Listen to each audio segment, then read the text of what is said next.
Hi friends, welcome back my channel. അപ്പോൾ ഇന്നത്തെ എൻ്റെ വീഡിയോ എന്ന് പറയുന്നത് നല്ല പഴുത്ത മാങ്ങ വെച്ചുള്ള ഒരു ഐസ്ക്രീമാണ്. അപ്പോൾ നമുക്ക് അതിൻ്റെ സീസൺ ആയതുകൊണ്ട് നല്ല മാങ്ങ എല്ലാം കിട്ടാൻ ചാൻസ് ഉണ്ട്. അപ്പോൾ എല്ലാവരും ട്രൈ ചെയ്ത് നോക്കണം. ഞാൻ അതിന് വേണ്ടി 1/2 ലിറ്റർ പാലാണ് എടുത്തിട്ടുള്ളത്. അതിലേക്ക് 3 ടീസ്പൂൺ കോൺഫ്ലവർ മാവിനെ ചേർത്ത് കൊടുക്കുകയാണ് ഏറ്റവും നല്ല ടേസ്റ്റ്. മൈദയോ മറ്റ് ഗോതമ്പൊക്കെ ചേർത്ത് കഴിഞ്ഞാൽ അതിൻ്റെ ഒരു ടേസ്റ്റ് നമുക്ക് വേറെ അറിയാൻ പറ്റും. അപ്പോൾ കോൺഫ്ലവർ മാവിനെ ചേർക്കുക.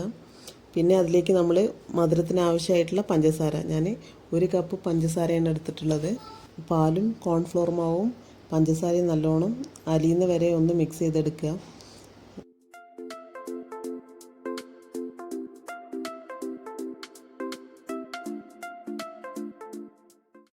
സ്റ്റൗവിൽ വെച്ച് നമ്മൾ ഒന്ന് ലൈറ്റായിട്ട് കുറുക്കിയെടുക്കുമ്പോൾ പ്രത്യേകം ശ്രദ്ധിക്കാനുള്ളത് നമ്മൾ നല്ലപോലെ ഇളക്കിക്കൊണ്ടിരിക്കണം. കോൺഫ്ലവർ മാവ് പെട്ടെന്ന് ഇളക്കാണ്ട് വിട്ട് കഴിഞ്ഞാൽ പെട്ടെന്ന് കട്ട പിടിക്കാൻ ചാൻസ് ഉണ്ട്.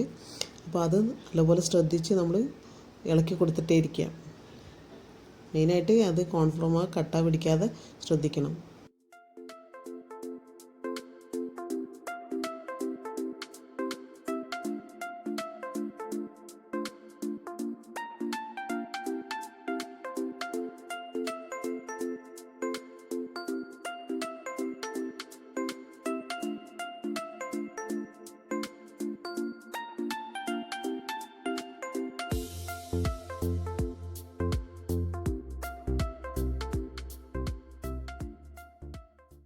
പാൽ ഏതാനും തിക്കാവാൻ തുടങ്ങിയിട്ടുണ്ട്.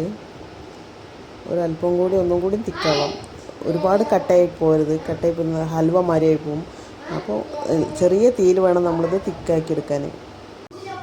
ഇത് ചൂടാറി കഴിയുമ്പോൾ ഇനി ഒന്നും കൂടി കട്ടിയായി വരും. അതുകൊണ്ടാണ് ഒരുപാട് കട്ടിയിൽ നമ്മൾ സ്റ്റവ് ഓഫ് ചെയ്യരുത്. ആദ്യം തന്നെ കുറച്ച് ലൂസ് ആയിട്ടുള്ള സ്റ്റേജിൽ സ്റ്റവ് ഓഫ് ചെയ്യാം.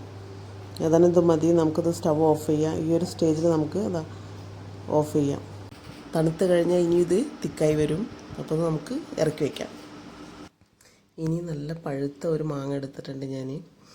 നാരില്ലാത്ത മാങ്ങ വേണം നമ്മൾ എടുക്കാനായിട്ട്. ഒരെണ്ണേ ഞാൻ എടുത്തിട്ടുള്ളൂ. 1/2 ലിറ്ററിന് ഒരു വലിയ മാങ്ങ മതിയാവും.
മിക്സിയുടെ വലിയ ജാറെടുക്കുക. അതിലേക്ക് നമ്മൾ കട്ട് ചെയ്ത് വെച്ചുള്ള മാമ്പഴം ചേർത്തി കൊടുത്തിട്ട് പിന്നെ ഈ മാമ്പഴത്തിൻ്റെ മധുരത്തിന് ആവശ്യമായിട്ടുള്ള പഞ്ചസാര ചേർത്തണം. ഞാൻ 4 ടീസ്പൂൺ പഞ്ചസാരയാണ് ചേർത്തുന്നത്. പിന്നെ പാലിൽ നമ്മൾ അത്യാവശ്യം മധുരം ചേർത്തിട്ടുണ്ട്. അപ്പോൾ ഈ 4 സ്പൂൺ മതിയാവും. അത് നല്ലതുപോലെ അരച്ചെടുത്തിട്ടുണ്ട്. ഇനി നമുക്ക് ചൂടാറാൻ വെച്ചുള്ള പാല്, അത് നമ്മൾ നേരത്തെ ഇറക്കി വെച്ചതിനെക്കാട്ടിലും കുറച്ചും കൂടി തിക്കായി വന്നിട്ടുണ്ട്.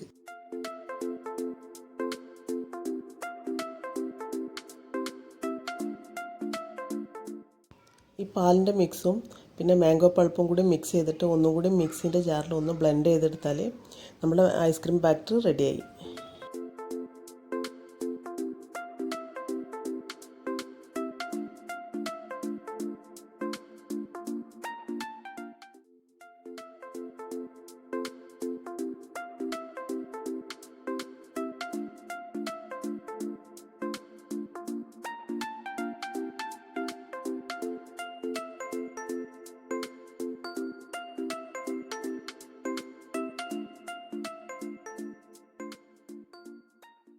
ഇതാ നോക്കൂ, നല്ല ബ്ലെൻഡായിട്ടുണ്ട്, നല്ല മിക്സായി കിട്ടിയിട്ടുണ്ട്. ഈ മിക്സ് ഒഴിച്ച് നല്ലപോലെ ടൈറ്റായിട്ട് അടച്ച് നമ്മൾ ഫ്രീസറിൽ വെക്കണം. ഒരു 8 to 9 മണിക്കൂറെങ്കിലും ഫ്രീസറിൽ ഇരിക്കണം. അപ്പോഴാണ് സെറ്റായി വരിക.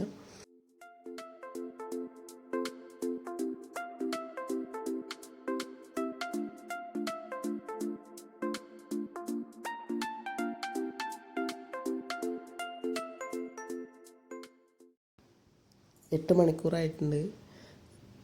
നോക്കി നോക്കാം എങ്ങനെ ഉണ്ടെന്ന്. കറക്റ്റ് നല്ല സെറ്റായിട്ടുണ്ട്. ഐസ്ക്രീം റെഡി ആയിട്ടുണ്ട്. അപ്പോൾ അടിപൊളിയായിട്ടുള്ള ടേസ്റ്റുള്ള മാംഗോ ഐസ്ക്രീം റെഡി ആയിട്ടുണ്ട്. അപ്പോൾ എൻ്റെ വീഡിയോ കണ്ട നിങ്ങൾക്ക് എല്ലാവർക്കും നന്ദി.